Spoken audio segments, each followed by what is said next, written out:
Hello. Today we'll be starting a new chapter, that is electromagnetic waves. A very small unit, nothing much, but the fundamentals of EM waves are very, very important. Now we've been hearing about electromagnetic waves. Sun is example. The radiations of the sun is nothing but an electromagnetic wave. It's a transverse wave. You have X-rays, you have visible light. All of that you have been discussing. But what is the source of this electromagnetic wave? How do you visualize light?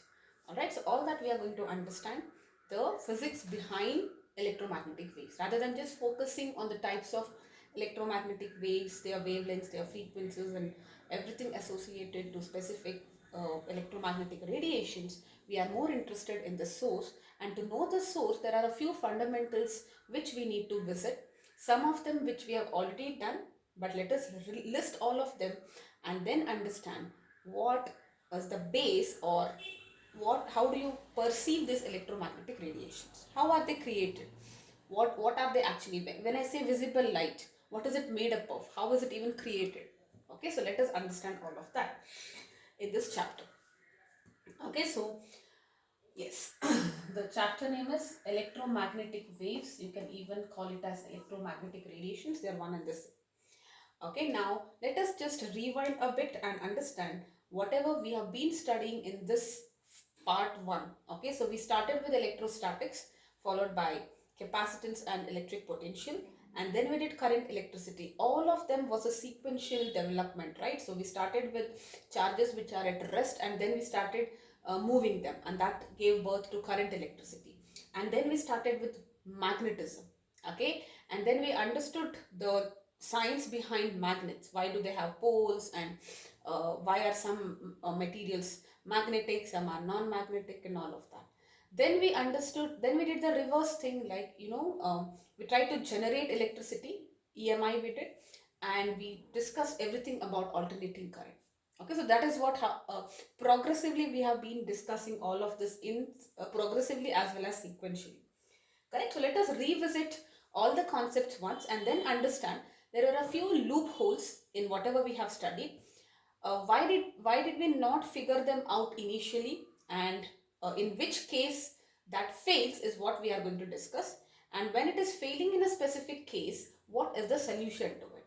And that solution automatically is the solution for your EM waves. Okay, that is how it gets connected. All right, so let us now understand all of them. So point number 1, you know that wherever electric current, correct, electric current, wherever there is electric current, it creates a magnetic field around it. We know that. The 4th chapter, moving charges and magnetism. Moving charges is nothing but electric current, right? That's the reason the chapter was named moving charges. It is not static charges. So moving charges or electric current, wherever there is electric current, around that there will be a magnetic field. We discussed this. Okay.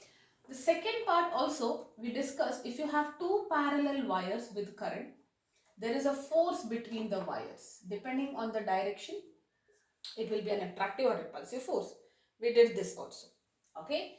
And the third one, if electric current is giving rise to magnetic field, will magnetic field give rise to electric current? Or in other words, can we generate electricity? The answer was yes. But what was the key thing here? It is not any magnetic field. It should be a changing magnetic field. Okay, and that is the base for EMI, everything we have studied.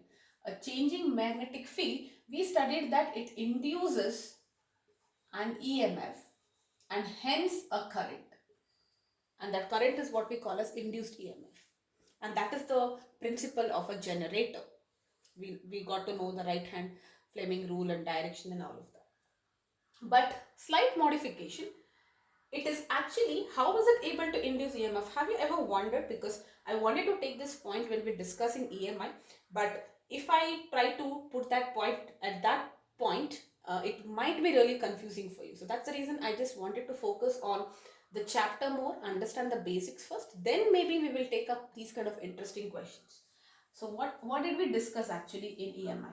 There is a coil which is connected to a galvanometer, okay, and then you need a changing magnetic field. We had discussed various ways of creating this changing magnetic field, right? So if you move this magnet near the coil, the flux associated, the number of field lines crossing unit area, that flux is getting changed. It is increasing when you move it towards, and that induces an EMF and hence the current. Okay, and when we move it backward, the direction of the current reverses. That's what we have seen. But what is making this current flow? How is this changing magnetic field actually inducing an EMF? Okay, so in reality, there is one step here. A changing magnetic field produces an electric field first, and that electric field will is responsible for the flow of current in the circuit or the induced current.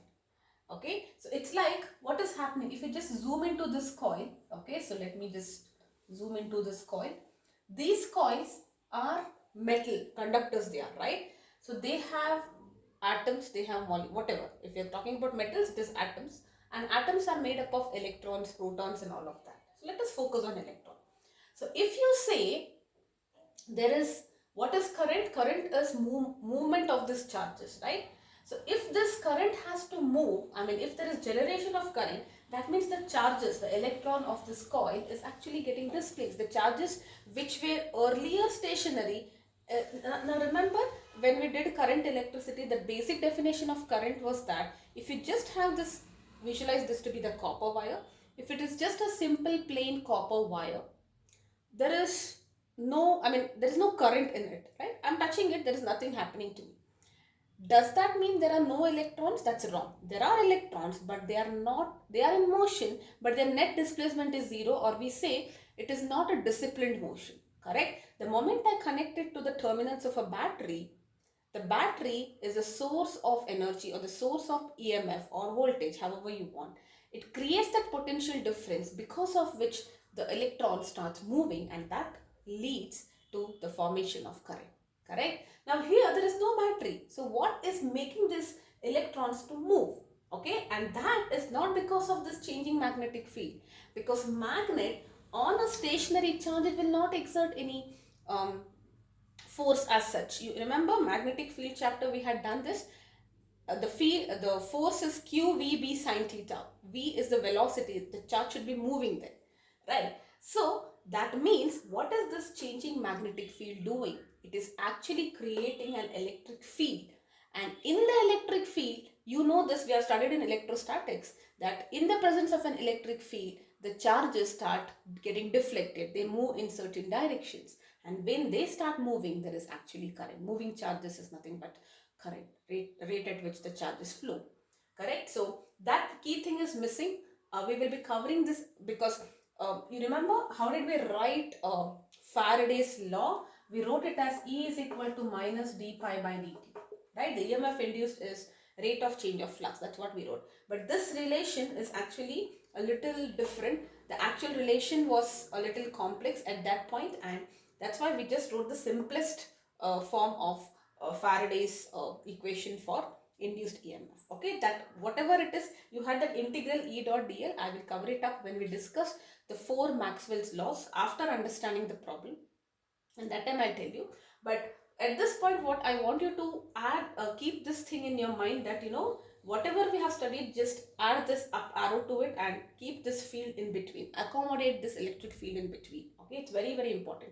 So a changing magnetic field is actually creating an electric field which is responsible for the movement of the charges, electrons, and that induces an EMF and hence a current. Okay, so that is the science behind it. So what is the meaning of it? How if I want to create an electric field, we understood, so far we had understood that only charges will create a field around it. If you have a charge, surrounding the charge there will be an electric field. It doesn't matter what kind of charge. A positive charge can also create an electric field, negative charge also. A collection of charges, both positive, negative, anything, it doesn't matter. A system of charges also will have an electric field around it. Just now we realize that only charges is the formation of electric field is not just because of charges. There is another way by which we can create an electric field, and that is by having a changing magnetic field.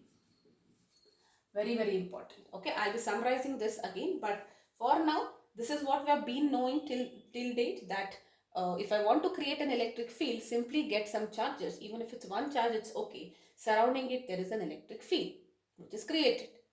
Another way of creating an electric field by not using charges is by having a changing magnetic field. And that's exactly why this Faraday's law, actually the law, I'm not saying I should edit the Faraday's law. The Faraday actually said that a changing magnetic field give rise to a electric field, which hence induces an EMF and hence a current. Okay, but this part was strongly missing in all the definitions, because we wanted to take one step at a time. Okay, for that's the reason now I'm introducing it. And the reason why I'm saying this, all of this now, is that the fourth question comes to mind. Okay, if there is a changing magnetic field which is responsible for creating an electric field, forget about this. Can a changing electric field, let me write it, can a changing electric field create a magnetic field? That was the question. Because in physics, mostly things are symmetry, right? If you have a left hand, there is a right hand law, because they are opposite to each other. The input and output are different. Motor rule, generator rule. Most of the things are symmetrical, correct? So if I say that there is a changing magnetic field which creates an electric field, does that also mean that a changing electric field, can it create a magnetic field, which is the exact symmetry of the statement? Okay, now this was the question which was raised by many scientists, and James Clerk Maxwell, he was the one who could give an answer to this question. Okay, and how did he answer this question? This question, that a changing electric field, can it create a magnetic field, was answered by James Clerk Maxwell, who was theoretically predicting a time varying electric. He actually theoretically conceptualized this. I mean, if this could happen, this should also happen. All right. Theory wise, it looks fine because it is symmetrical and it should be fine. Okay, because it's like the converse statement of this. In maths, we have done so many converse statements, right? So if then if, something like that. So this was logically fine, and theoretically it could be conceptualized. I mean, you could figure out that maybe it is possible. Okay, now actual thing, or in practicality, he identified this while analyzing an inconsistency in Ampere's circuit law. Okay, so many people were this question was there in the minds of many scientists. Okay, that this was visible, EMI was there and a current was being generated in this, all this was clear. Okay, we have done the whole chapter of EMI also. So at that point of time, scientists were also clear. Because this is happening, just a thought came to your mind that, could this also happen, the reverse of this, could that also happen? And logically it was all fine, theoretically it was all fine. Okay, but we need full proofs, we need experiments to prove that this is possible, right? And when James Maxwell he was not working towards this. When he was working on Ampere's circuit law, he suddenly finds some inconsistency. There was a small loophole. Okay, so he found that loophole, that Ampere's circuit law, which we have all studied, that law is having some small problems. Okay, and he was trying to figure out the problem to that particular solution to that particular problem which he faced. We will be discussing that problem, all right? And in the course of getting that solution, he could answer this question. Okay, so if in case you are curious, then the answer is yes. Okay, so changing electric field will also create a magnetic field, and this was successfully proved after James Maxwell tried to make that Ampere circuit law correction, because he figured out there was a genuine problem and he tried to solve that problem. In the course of solving that problem, he could answer this question, and it is yes. If a changing magnetic field can create an electric field, a changing electric field can also create a magnetic field. Now, does that ring a bell in your mind? Because look at that, that's the reason I've written this. Electric field can be created by charges, which we all knew. And I just now told you that it could also be created by changing the magnetic field. Similarly, how do I create magnetic field?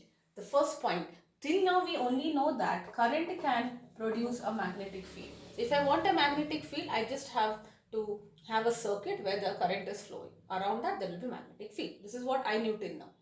But right now After this statement, which was successfully proven by James Maxwell, I can very strongly, with concrete proof, I can say that magnetic field can be created by a changing electric field as well. Now, I want you to keep these two things in mind. Okay, that will make things very easier for you in the due course when we are evolving with this chapter. Okay, so I am taking a lot of time with the basics. I get that. Okay, maybe you feel that I'm repeating things. Okay, but the reason I'm repeating things is because this should be embedded in your mind. Okay, so this is the history of how the all the concepts were evolving slowly. So I've just written all the points initially, and then the summary of it, all these things you know. Okay, you just have to add this, and this was the reverse of it, and the answer is yes. And what is the summary? Electric field I can create in two ways: by having a system of charges or by a changing magnetic field. Similarly, I can create a magnetic field in two ways. If there is current, a current creates a magnetic field, or if there is a changing electric field. Alright, now let us focus on this experiment, which was giving answer to this question beautifully. Let us see what was this experiment, what was actually wrong with the Ampere circuital law. I'm not saying whatever you studied was wrong. Ampere circuital law worked perfectly for all the use cases that we studied. Using Ampere circuital law, we derived the expression for field around a solenoid and so many other things, straight conductor and all of that, right? So it was all working fine. I'm not saying those definitions are wrong, those derivations are wrong. It was not working for some specific scenarios, one of which we are going to discuss here.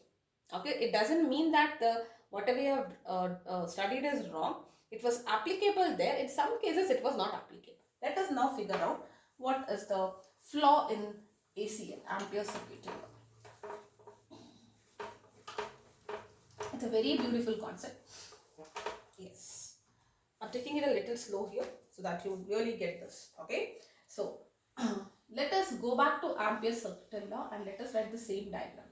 So this is my Ampere loop, and let us say there is a current which is enclosed in it. Okay, let me call this as I enclosed. Okay, so this is the current. So there is a wire and I am imagining a circular loop around that. So this is my Amperian loop. Alright. Now you know, according to Ampere law, okay, now you know according to Ampere law, how do I get the direction of this field or current or whatever? So you just consider if you are aligning your thumb to the direction of current, the way your right hand, first of all, the way your other four fingers curl, that should be the direction of the loop. Okay, so this is the convention. Whatever I am doing right now is ACL, whatever we have studied so far. Alright, let us say this radius of this loop is smaller. Now, what is the base of Amperian circuital law? It says that the cyclic integral of B dot dl is equal to mu naught into total current which is enclosed. Right? Mu naught is the permeability of free space. B is the total magnetic field vector. Like for example, at this point P, let me call this point P, because there is a wire which is carrying current, there will be a magnetic field. Correct? If I take a small elemental length dl, this will have some B here. There is B here, B here, B here, B here, B here, B here, dl, dl, dl, dl. That's why we are integrating it. Okay, the net field is nothing but this integration, cyclic integration. Why cyclic? Because it's a closed loop. This is what we have discussed. Right?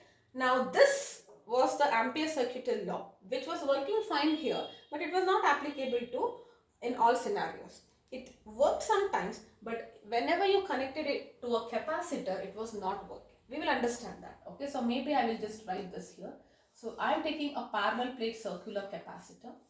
No, not a parallel plate. I'm taking a circular capacitor. It becomes easier to just understand. It works for parallel also. Alright, because circular becomes easy for you to understand. We're taking two circular capacitors. What is a circular capacitor?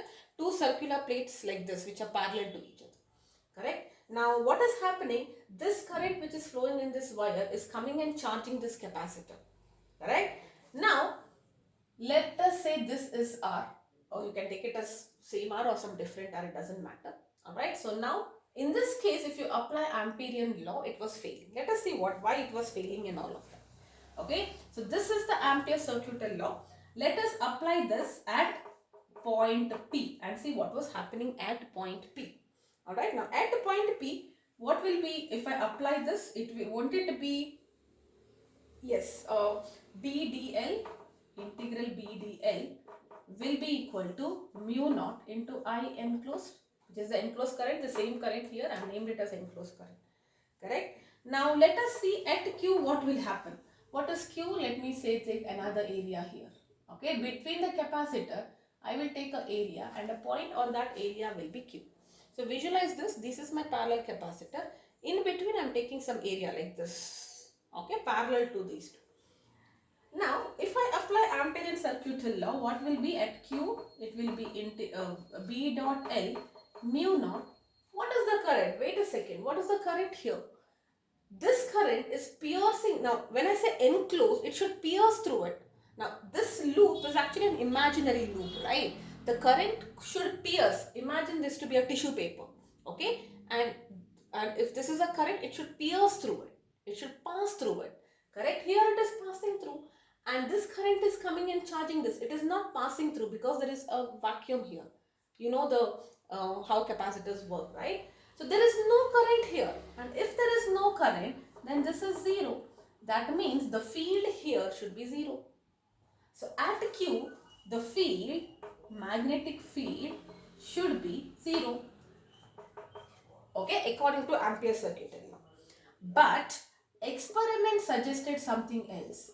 Experiment suggested that B at P was equal to B at Q. This was experiment.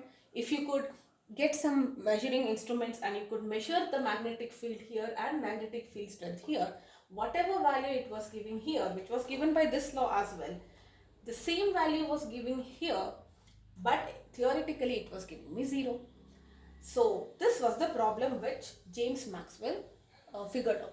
That if I try to apply ACL here, it is not working because current is 0, and if current is 0, there should not be any magnetic field. But surprisingly, there is some magnetic field at point Q as well. So if I try to apply ACL here, let us say the same direction and all that, it is failing. So that means there is some problem with Amperian loop when I try to apply it in this case, that is in the case of charging a capacitor. Alright, so let us now understand what is the problem here. Alright, so now Maxwell said what he said, that now experiment said that there is a field here. Though there is no current, there is a field. Correct? Till now we knew that, like I mentioned, magnetic field is produced by current. Correct? So if current is not producing, there is no current here, this magnetic field, I know why, because there is a flow of current. Wherever there is current, there is magnetic field. Faraday, what was that? Andre Ampere gave that. Correct? Now here there is no current, and yet there is a magnetic field experimentally. So what could be the cause of this magnetic field? Okay, so what could be the cause of this which was found experimentally? If there is no current, that means the creation of magnetic field is not just only because of the current. It could be some other reason. There could be some other reason also for the flow, for the generation of magnetic field, and he was trying to search that answer. So what he said was, maybe something else also generates magnetic field other than current. And what is that other cause? Maybe there is a changing electric field. I just told you in the first section of this, in the previous thing, I told you that, just as a summary, I told you to remember, magnetic field can be created by current, and magnetic field also can be created by a changing electric field. Now the question is there any changing electric field here? Now if there is magnetic field here, no current, and the only other way to have a magnetic field is because of changing electric field, can I see electric field here? Yes. Okay, now think about it. If you are saying this is having plus here, this is a capacitor, right? And there is a current which is flowing continuously, so it is slowly getting charged, right? So the charges are getting accumulated here, so the charges magnitude wise they are changing, so the field also will be changing. Correct? So I can say there is a changing electric field, and that is the reason why this magnetic field at Q was there. Okay, because Amperian loop only considers that magnetic field should be only because of a current which is flowing. The limitation of this was magnetic field is not just because of a flow of current. It could be it could be there also because of a changing electric field. Okay, so what is happening at Q when the capacitor is getting charged due to this current which is passing, enclosed current, the electric field, it is continuously getting charged, so the magnitude of charge is changing, hence the electric field strength is also changing. There is a changing electric field and hence there is a magnetic field at this point Q. Alright, now let us say where experiment said that these two values are same, right? Let us try to understand if these two values are actually same. Now this part is not really there, but it would give you a good amount of idea to actually understand this simple derivation, because anyway you, in your textbooks they have given you directly what is displacement current, but to understand displacement current, let us go the correct way. They have given you displacement current and then they have gone and explained that what is possibly happening here, but I'm doing it in a slightly different way.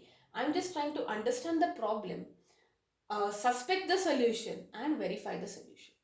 Okay, so now we understood the problem with Amperian loop, that it was not applicable in the case of charging a capacitor because there is no current. And what is the cause of the magnetic field then when there is no current? A changing electric field. That is what we understood.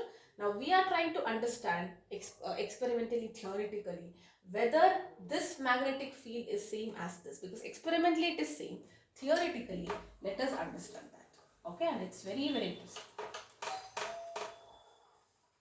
Just a second. Yes. Okay, now we have to theoretically understand how these two values are same. But before that, let us understand what was his correction, Maxwell's correction to Ampere's circuital law. So, Ampere's circuital law was given by like this: B dot dl was equal to mu naught I. This is the current which is enclosed. We have to accommodate for this changing electric field also. So, what he wrote was, he modified this to say that it is mu naught into I plus the factor which is responsible for the magnetic field, that is changing electric field. So how do we write? For now I will write it. I will tell you how did we get this also. Okay, so this is flux because of electric. So I'll just write it as phi E, because if I write flux, you will be confused whether it is magnetic or electric flux, right? So this factor is responsible for or it is taking into account the changing electrical field aspect. Alright. Yes, so mu naught is I plus this I is whatever was given by Ampere, and this factor was because which is taking into consideration the changing electric field which is responsible for the creation of magnetic field. E naught is the permittivity, and this pi E is the or d pi E by dt is the rate of change of electric flux. Okay, now technically if this is current, this should also be some current, right? Because I can add only two currents. Principle of homogeneity. You have studied it in units and dimensions. I can only, when I have to add or subtract two quantities, I can only do so with similar quantities. I cannot add weight with height and all of that, right? So this should be technically current. And if you substitute all the units, you will say that you will come to a conclusion that finally you are getting ampere only. Okay, so how do you distinguish this current? This is what we call as current due to a conductor, because it's actually flowing in a conductor, and this current was called as displacement current. Alright, so what is this displacement current? Let us now, I will define it a little later, but for now only in just a mere comparison. Okay, so it is d phi E by dt, epsilon naught into rate of change of electric flux. Okay, now if you, now this story is very interesting. Why is the name displacement given? Because when Maxwell was conducting this experiment way back 17th 18th century, alright, so he believed that there is ether medium everywhere, and ether medium is there between two capacitors also. So when this electric field is changing, because this is getting charged, that change in electric field is making the ether particles to actually get displaced. And maybe that because the particles are getting displaced, maybe there is current there. Okay, that's why he named it as displacement current, because of the changing field, the ether particles, your electrons or whatever in the ether is getting displaced. because there is a changing electric field. Okay, so because that particles are getting displaced, the charges in motion, they start to move under the influence of this changing electrical field. He thought that maybe this is the reason why you are getting current, and that's the reason he gave this name as displacement current. Okay, but right now we know that there is no ether in this, I mean, surrounding us. It is just a vacuum, but this name still is there. See, I don't know the credibility of this information, whether it is true or not. Some books have given this, so we'll just go with this for now, only to know why this word displacement, I mean, you should know, right, why was it added? Okay, what is the significance here? It's dating back to those days when Maxwell was trying to do something, and probably because the particles of ether were getting displaced, he figured out that maybe this is giving rise to current. But now we know that there is no ether here. It is just a vacuum. And when you say vacuum, there are no particles. That means this electric field itself is responsible. It is not like there is current and this electric field is causing a current and then there is magnetic field. No. Okay. This electric field is creating a magnetic field. I cannot see any current. There is no flow of charges. Because there is a changing electric field, I am having a magnetic field. As simple as that. Okay, so this is not the actual current, which is not what is this definition of current? Rate of flow of charges. Charges have to move. But this displacement current is like the equivalent current. If at all there was something which was moving, it would have caused current, right? But this displacement current is not because some particles are moving. It is because there is a changing electric field. Okay, changing electric field is causing a magnetic field, and we kind of figure out that magnetic field means there should be current, so we give a name. Okay, so whatever current must be there, it may be there, we are just equivalent current, it is not there in real. That current is what we call as displacement current, because I can only add these two, right? So that means this is current, so just the name was given. Okay, this is, and we cannot apply Ohm's law and all for this because it's not actually flowing in the conductor. Okay, remember that it's the equivalent current which is producing the same. Maybe I'll just define it right here for you. So it is the equivalent current, okay, which is created due to a changing electric field, okay, that produces the same magnetic field as that of current which is flowing in the conductor. This current which is actually flowing is creating a magnetic field. Now, if the magnetic field has to be same here, what is the equivalent current? That is what we call as displacement current. And this equivalent current or displacement current is not because of the flow of electrons or charges, it is because of a changing electric field. Okay? So, yes, so basically he believed, yes, that's what it is. Now, this current is because of conductor and this is because of the changing electric field. I think it is very clear. This is because of conductor and this is because of changing electric field. Please keep this in mind. Alright, now let us try to understand whether the fields, if I apply the modified circuit, the Maxwell Ampere modified circuital law, whether I'll be getting the same field or not. Okay, so let us say at P, what is happening? I will apply this B dot dl. I will be using modified now. So it is mu naught into, now mu naught into, let me write this, I plus or capital I, E naught into d phi E by dt. Okay, now I'll be using this at P. Now what is this? It is nothing but B dl cos theta, right? Dot product is B dl cos theta. Now dl is in this direction, B is also in this direction because we know the direction is given by tangent. So theta is 0 here and cos 0 is 1. So integral of this is nothing but B dl, B into dl, no vector now. I have just solved the vector and this current is the enclosed current. Now is there anything here? If I have to get this component, I need to know whether there is a changing flux. There is no field here because there is no charge here, right? And the field is also not changing, right? So this, I can visualize that this is not there. Okay, in reality it is something different, it is negligible, but we'll not get into that, why it is negligible and all that. For now, understand that in the case of a current carrying conductor, the changing electric field is negligible. You can say that there is almost no field because it's a pure conductor, ideal conductor with minimum resistance. So field is not changing. Field itself is not there. Even if it is there, it is not changing. So don't worry about this. Just understand that it is 0. Now B is same throughout because it's symmetrical. So B will come out. You will get integral dl, which is nothing but 2 pi r. Correct? Integral dl, it's a hollow loop, so it is 2 pi r. You will get it as mu naught into I enclosed. So what will be the formula for B? Mu naught I by 2 pi r. And this is the same thing that you had got in case of ACL in the 4th chapter, right? Moving charges.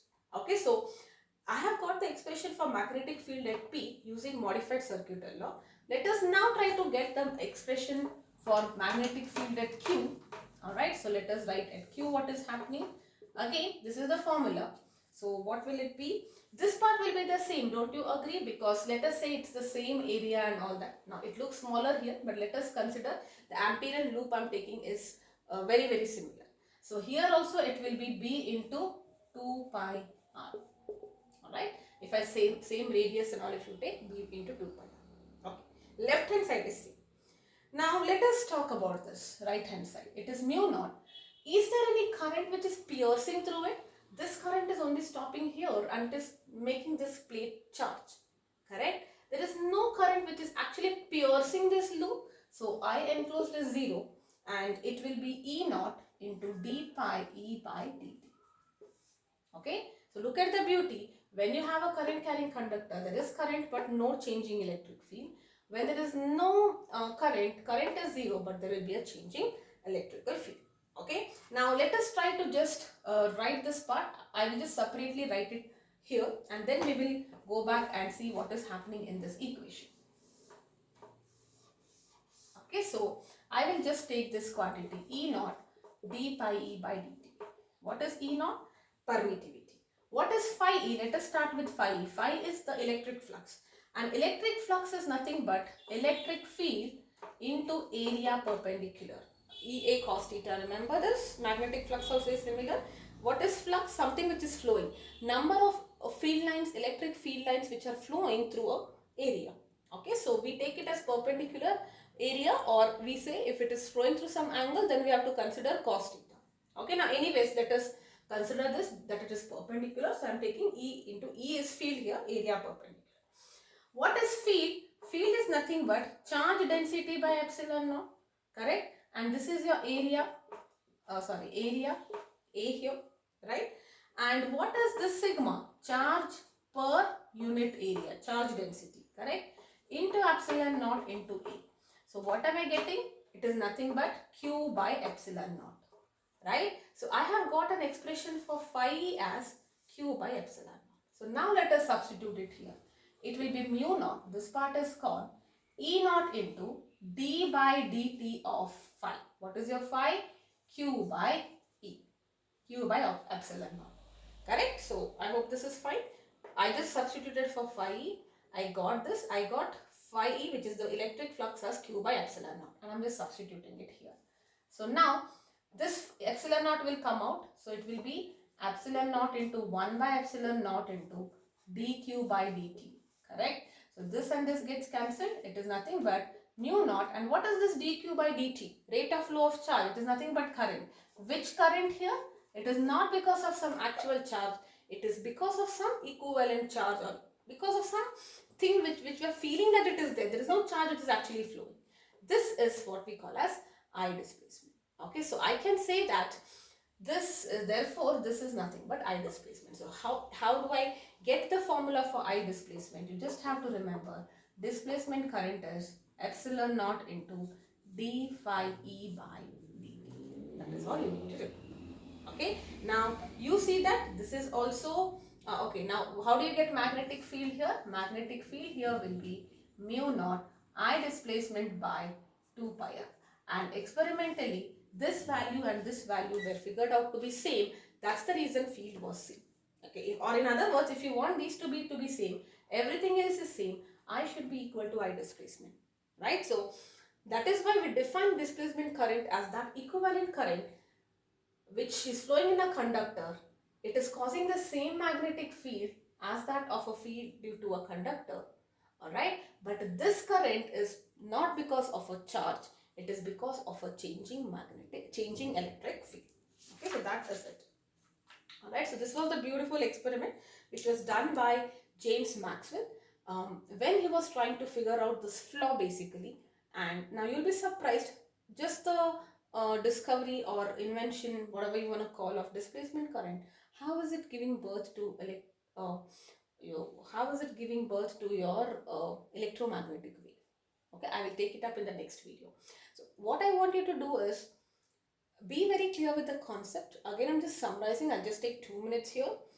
Electric field, the summary of the whole chapter, I mean, whatever we have done so far is electric field can be created by a system of charge or by a changing magnetic field, as seen in EMI. Magnetic field can be created wherever there is current, and other way is by a changing electric field, which is seen in this case. To accommodate this part, this correction factor was added by James Maxwell, and it beautifully worked in both. Now this part, exam point, I don't think you need to know. Just need to know this part is there in your textbook. Okay, only this part they have taken. How did you get this value of I displacement as this? It is only you are starting from flux and all that, and then you are doing it. That's all. Okay, so that is how you are getting it as I displacement. But this is the real picture. He was trying to figure out with this modification if everything is working fine, and it worked out fine, and he called this equivalent current as displacement current, which is giving you the same magnetic field as produced by an actual conductor, current flowing in a conductor. The only difference is there is no conductor, there is no motion of charges. This field is created by a changing electric field. Okay, so in the next videos we will be talking about light. What is light, how do we perceive light, does it have energy and all that, little bit we are going to do. And then we will start with the meaning of what is an electromagnetic wave, its properties, its birth, electromagnetic equation, and also the whole electromagnetic spectrum along with the different kind of electromagnetic radiations, their specifications, their uses, and their source. Okay, so maybe another one video I think we should be done if I prolong it for an hour or so. And very basic questions related to waves only you'll be getting, and maybe one or two on this. Okay, so I'll take up one or two numericals on this, and then we can proceed with the energy of a light and the birth of electromagnetic radiations. Yes, all right. Bye.